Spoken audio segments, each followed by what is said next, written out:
Nos metemos en este espacio de filosofía con la filosofía de uno de los pensadores presocráticos que habíamos anunciado clases anteriores, pero que no habíamos llegado a desarrollar. Hablamos de Heráclito de Éfeso.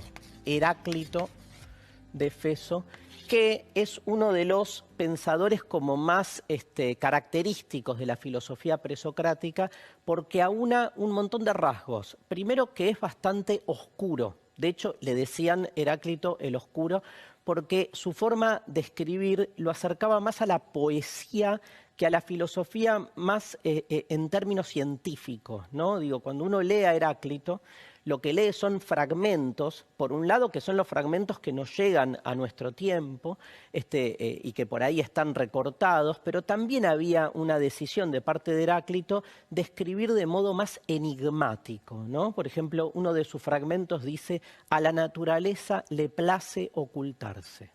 Y uno, a partir de esos fragmentos que son como disparadores, tiene que ir como repensando y interpretando qué es lo que quiso decir. Una buena manera de interpretar es tomar casi la totalidad de los fragmentos que llegan hasta nosotros y encontrar ahí ideas comunes, aunque muchas veces pasa que algunas de esas ideas se contradicen entre sí. Si hay algo que no resulta contradictorio en Heráclito, y quiero subrayar que Heráclito con el paso del tiempo se vuelve un filósofo de culto. Por ejemplo, Borges le dedica más de un poema a Heráclito y los temas que toca Heráclito, el tiempo, el cambio, son temas profundamente borgianos, pero del mismo modo aparece Heráclito en pensadores como Nietzsche, por ejemplo, o Marx, muchos de los pensadores que después ellos mismos se colocan como en una zona oscura de la filosofía oficial, encuentran en Heráclito algo así como su filósofo de culto. Heráclito siempre también a lo largo de la historia de la filosofía antigua fue uno de los malos de la película, porque la tradición platónica después fue por otro lado, por Parménides, que recordarán, vimos la última clase, que era el pensador del ser y de la estabilidad. ¿Qué se dice de Heráclito? ¿Por qué esta asignación de cierta oscuridad o de cierto lugar negativo?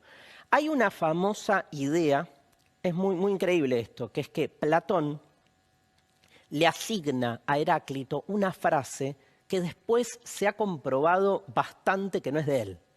La frase dice esto, dice: todo fluye,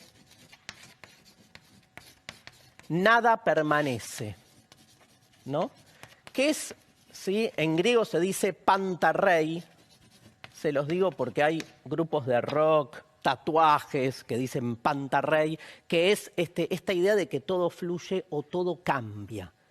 Todo cambia significa que ante la pregunta acerca de cuál es el fundamento último de todas las cosas, Platón dice que Heráclito dijo que todo cambia. Que en el fondo cualquiera de las realidades que nos rodean, ni bien las querés entender y entender su estabilidad, entender sus leyes, en el fondo no importa porque todo está cambiando todo el tiempo. A ver, es exagerado decir que Heráclito pensaba que todo fluye, pero tampoco es irreal, porque es cierto que Heráclito pone como fundamento último de todas las cosas al devenir, o sea, al cambio. El devenir es una palabra que utilizamos por ahí como más sofisticada para hablar del cambio. La pregunta es si ese cambio sigue o no sigue ciertas leyes, ¿no? Porque cuando uno dice, en el fondo, las cosas cambian o no cambian.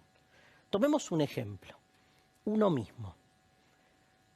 ¿Cambiamos o no cambiamos? Es evidente que desde que nacimos sabemos y sentimos que estamos todo el tiempo siendo otros, porque estamos cambiando permanentemente. Yo estoy cambiando ahora porque yo ya no soy el previo al inicio de esta clase, que era el Darío, que era lo que era, pero que no había dado esta clase. Ahora que estoy dando esta clase, ya no soy el mismo de antes, porque se me suma el dato de que di esta clase, ni hablar que se le suma que se me murieron durante estas 2 horas infinidad de células, ¿no? Que van haciendo que cambie mi cuerpo permanentemente. Entonces, ¿yo soy idéntico a mí mismo o soy siempre otro en el sentido de que estoy siempre cambiando? Es muy interesante la reflexión, porque es cierto que estoy siendo siempre otro porque di la clase, ahora no, ahora soy el que camina para acá, ahora soy el que camina para allá, pero sigo siendo siempre Darío. Sigue habiendo, se supone, una identidad que se arraiga al mismo tiempo que muchas de mis características empiezan a cambiar. Piensen que la filosofía va a tomar partido de Platón en adelante por la idea de que hay cuestiones esenciales que no cambian y que eso es lo importante. O sea, si yo me cambio de ropa o de peinado o cambio algunas cuestiones secundarias, no hacen a lo que es lo más definitorio de mí, mi esencia. Pero Heráclito no piensa así. Heráclito piensa de una manera más provocativa. Y la voy a resumir con una de sus frases más famosas, que seguramente todo el mundo conoce y no sé si saben que es de él. Dice Heráclito, nadie puede bañarse. ¿Cómo sigue? Saben, ¿no? Nadie puede bañarse, eso, 2 veces en el mismo río. Esta frase, gente, fundamental, por un montón de cosas. Vayan pensándola simbólicamente, ¿no? Digo, voy a subrayar algunas palabras claves. Una que no se le da mucha importancia es la palabra mismo, para empezar. ¿Por qué? Porque se trata siempre del mismo río al que uno acude permanentemente y en tiempos alternos a bañarse. 2 veces en el mismo río. Tenemos acá una tensión. ¿Cuál es la tensión? Pensemos la situación. Vas al río, vas al mar, vas a la bañadera de tu casa y lo que decidís es bañarte. La bañadera de tu casa no me sirve, el ejemplo, sáquenlo. Pero bueno, más o menos, lo podemos ahí articular. Un río corre, el río corre. Salvo que tengas una bañadera, tengas un río en el medio de tu casa, que sería, me voy a bañar, y en el baño corre un río fascinante. Uno va al río a bañarse, el río viene corriendo. Vos entrás a las 5 de la tarde, el agua que te toca y te baña en ese momento, nunca más se va a volver a repetir. Porque si después salís porque tenés frío y volvió a salir el sol, o te tomaste un mate y recobraste energía y volvés a entrar al río media hora después, las aguas de ese río ya no son las mismas.